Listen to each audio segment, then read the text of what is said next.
David Berlow. I'm the president of the Font Bureau and a type designer for 30 years.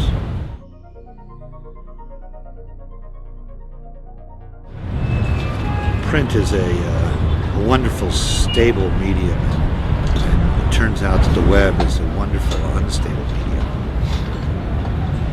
But I think it's also true that people who design for print are very stable people. People who design for the web are more prone to earthquakes. What's an earthquake? Changes in technology, changes in user habits.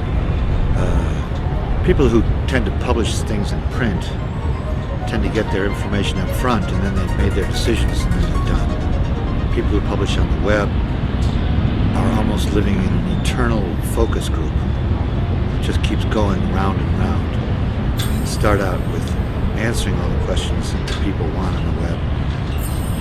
A little while later, two things can change.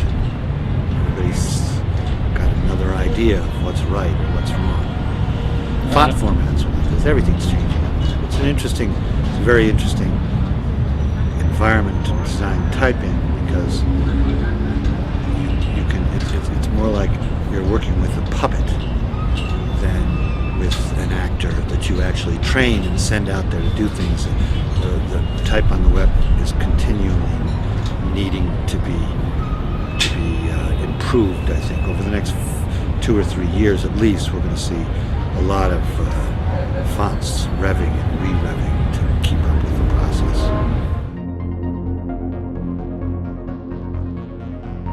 Much more enthusiastic. A year ago, I was in a state of utter and complete denial. I was the king of denial, and the reason for that is because there just wasn't enough common ground between the technology people and type people. But we've moved much closer together in that year, because they've listened to us and they understand the complexity of putting hundreds, thousands for our company, and globally hundreds of thousands of unique visual identities into this environment is something that I don't think that most of the people involved in the web consortium really understood.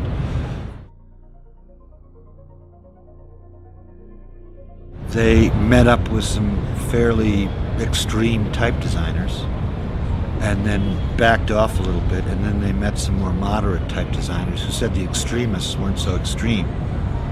And so they got it sort of from a broad spectrum of type developers that this is not something that is trivial. It's not as trivial as just publishing an add font face, specification and saying, okay, now all the fonts in the world are ready for the web.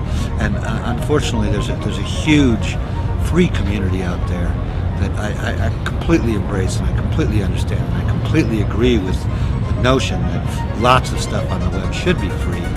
But then again, if everything's free, then it's not a place where people want to invest in unique visual identities. So they've understood, I think, that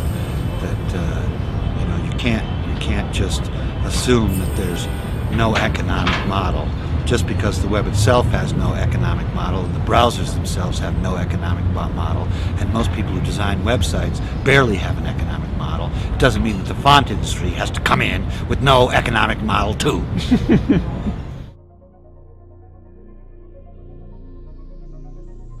Well, as people already know that I'm opposed to the EOT format, because it requires that we make our PostScript embedding bits repurposed for web serving, which I consider to be a failure in technology. That we would have to say, here's our library, we're licensing it for people to make PDFs, but those fonts also are saying to people that they can be served on the web, and those are two completely different things.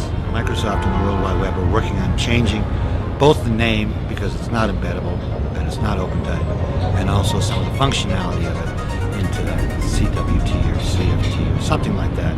Another name, and they're burying the part of the specification that, in my opinion, is is a violation of the Digital Millennium Copyright Act. So that's the only thing that I'm opposed to.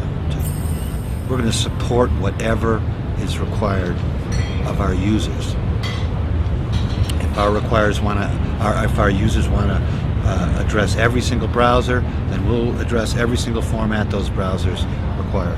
This will not be done by them, it'll be done by us.